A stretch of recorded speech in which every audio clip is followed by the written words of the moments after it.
It's another day. As usual, everything doesn't go as planned. Being that we saw what we saw at the boat ramp, it's time to do some bracket replacements. And after a little online research, I just dumbfoundedly come across these. Which are those? Just doing some measurements here to make sure everything works out right, and what else I need to actually attach to hardware, because I assume some of these bolts will come off, but I don't want to be stuck with a boat sitting down at the boat ramp and me not having the right bolts. So I'm going to find out bolt sizes and everything that's needed to replace the whole deal. I was thinking about actually replacing the whole cross member, but after some closer inspection, it's, you know, pretty good. It's not necessarily. It did get banged up really hard one time, long before I got it. It took something right in the face there. But maybe I'll put a little weld on that or something. We'll see actually when I look at it. But for right now, these brackets sit so close to the edge that actually the middle does not a whole lot of nothing besides just keep the two pieces from collapsing in on each other. The real weight's right there at the bracket, because it's like, I don't know, 4 inches away. So, you know, the funny thing is I've looked for parts for this before, because I've been concerned about these brackets for years. Ain't nothing like it is now, because right now I really don't even want to leave the yard with the boat, and I will take it down and drop it back in the water so I can actually work on the trailer. But yeah, I'm pretty shocked. I mean, it was kind of like a dumb found. I mean, it was I was looking at something else entirely, and long story short, it went right to the page I needed. Dumb luck be damned. I mean, I really don't care as long as I got the pieces. So, like I said before, do something every day. And in this case, I don't have the pulleys yet, so I went ahead and I got all the hardware cleaned up just to get it out of the way. I mean, when the pulleys show up, it's all ready to go. I got some new, heavier bolts to put the brackets on with, and we're pretty much ready to install them. Just need the actual pulleys themselves. I also went ahead and got all the hardware that I had in stock for the mini fiberglass Freedom Machines trailer. Just gets it out of my stock, and probably it doesn't look like much, but I guarantee you there's probably $4 or $5 worth of washers there. $4 or $5 in my pocket. I'm out here working on some prop touch-ups. I noticed this piece of grass is moving.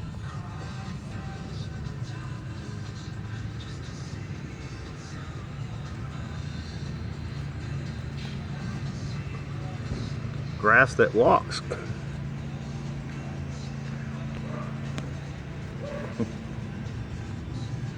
Alright, little dude, you need to get out of here. You're going to get all buzzed up. As I said, I'm over here doing a little prop touch-upping. Got my disc grinder out, of course. I'm using a grit that's almost non-existent. And of course, this is a stainless steel prop, and I'm being extremely careful, and I'm just trying to take some of the nicks out of the edges, because we have gotten into some boat ramp bottoms, and that's the problem with my boat ramp, is it's a real shallow and it's got some gravel and crap down there, and I've hit some of it on occasion. I've been looking for a new prop, but they've been on back order for I don't know how long now, 6 8 months. I don't know when we're going to get new props. Just got to do what we can with the old Solus 21 here. I have a 23 in the garage, which works with the 1.62 outdrive, but this 1.32 outdrive, it'd be a real dog with it. I'm talking like 4,200, and my motor would just be like screaming, please, more RPM. So let me get this done, and then we'll move on to something else.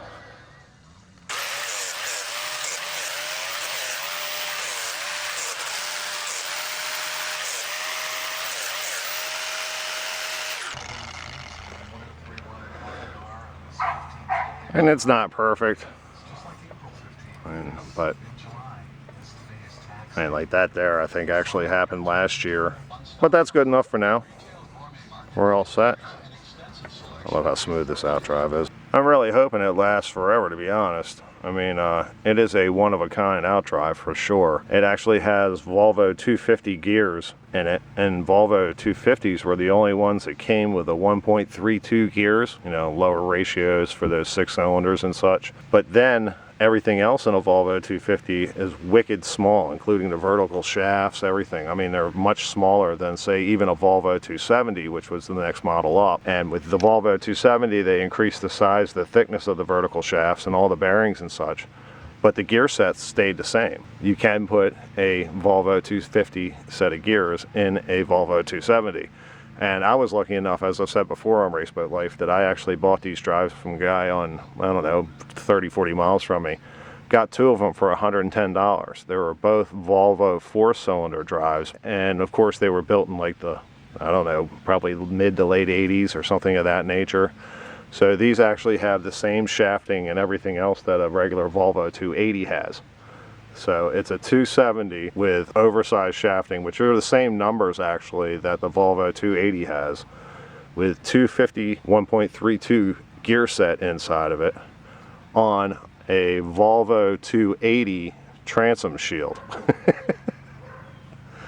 So I have a full Volvo that with trim and 1.32 gears, and it's not a Speedmaster. You know, those delicate little flowers that they are, because the Speedmaster had been exploded in this boat a long time ago.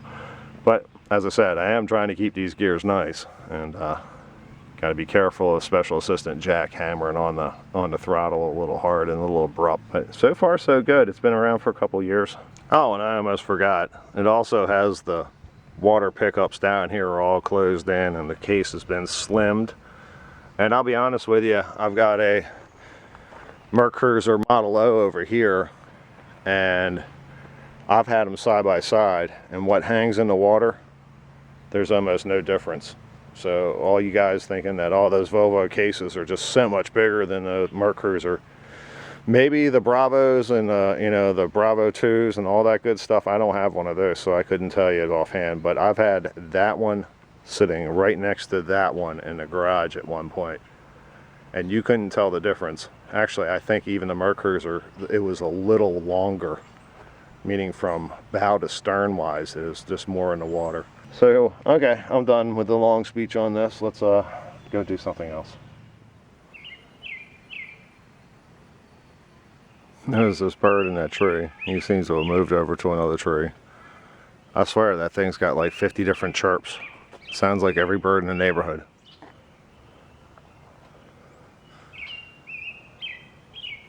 Seems to be repeating himself now. Oh well. We're on our way over to the Donzi here. Just pulled the cover off. And just so we don't step on the fenders like I tried to not to do, I put my little step ladder up. I think I need to get the power turned on and get this thing started. And I have to use these darn muff things. I hate those. They just fly all over the place. All my other boats have plug-ins where you can use it, but of course this was the only Mercruiser boat that I have.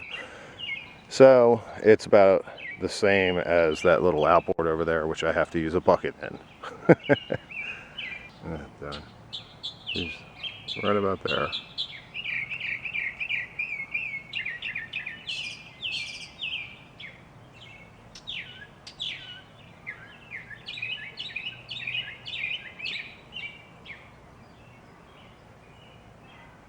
I swear earlier he sounded like a cell phone. The first openings after a winterization. That's always fun.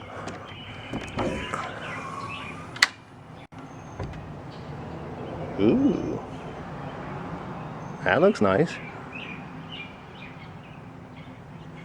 Alright, I gotta get some plugs put back in it, which just consists of these 4 brass plugs. These 2 are for the manifolds, and those 2 other ones on the left hand side are for the block. Once they go in, I mean, they can even be hand tightened, but I'll put a little extra on them for it. And we'll worry about some electric. Alright, I got my block plug in. Got my manifold plug in right here. And I also got the water pump hose back on. I always take the water pump hose off just so all the water in the water pump actually drains out too. And something that most Donzis don't have, an access hatch. And underneath of it is my battery and my fuel flow. And I need to turn the battery on. I actually have enough space for 2 batteries if you're so inclined. But the boat don't even have a radio, so I don't know what you'd be doing with 2 batteries. Alright, let's go get this water hooked up.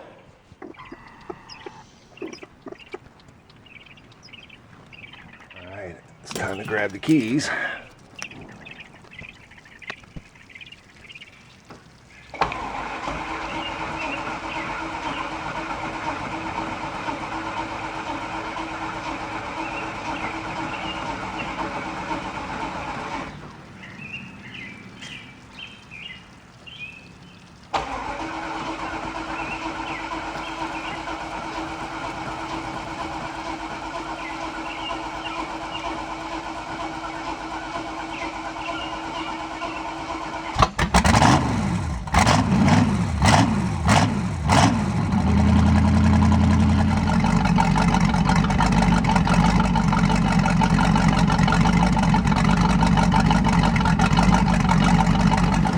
Just giving everything a look over here.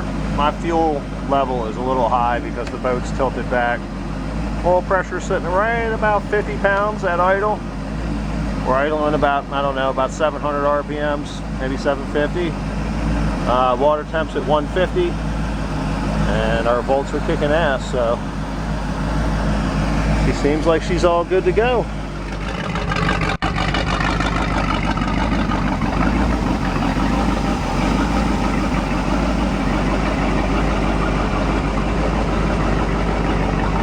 This is why I like this boat out of sight. Out of sight, out of mind. Every time I take the cover off, I want it again.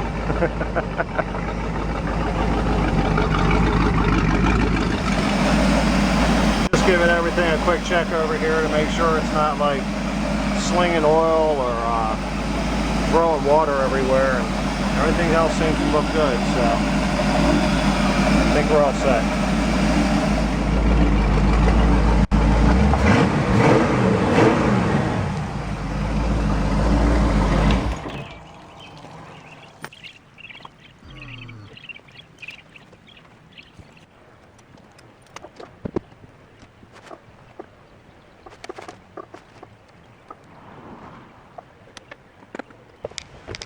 Okay, that was successful. I think I'm ready for the next time my neighbor shows up at my door going, take me for a test drive, I got the cash in my hand.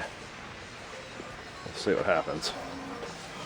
But I think I've come to the conclusion that I am going to sell it. So once that's the hard part, you know, you have to really make up your mind. I've been asked 100 times about this boat, and I've been like, yeah, it's not ready, whatever. 5 is being too many for me. I really need to slim down a little bit. So, and as I've spoken about before, it fills a notch that doesn't need to be filled. So we're gonna see if we can pass it on to somebody else who would like to have it.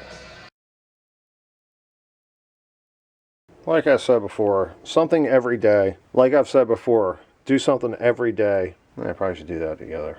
All right, let's do that again, again, and again. Oh my God, how many times can we do this? Okay, let's try that again. Do that again. So, free. And probably should have had something better to say here. Damn!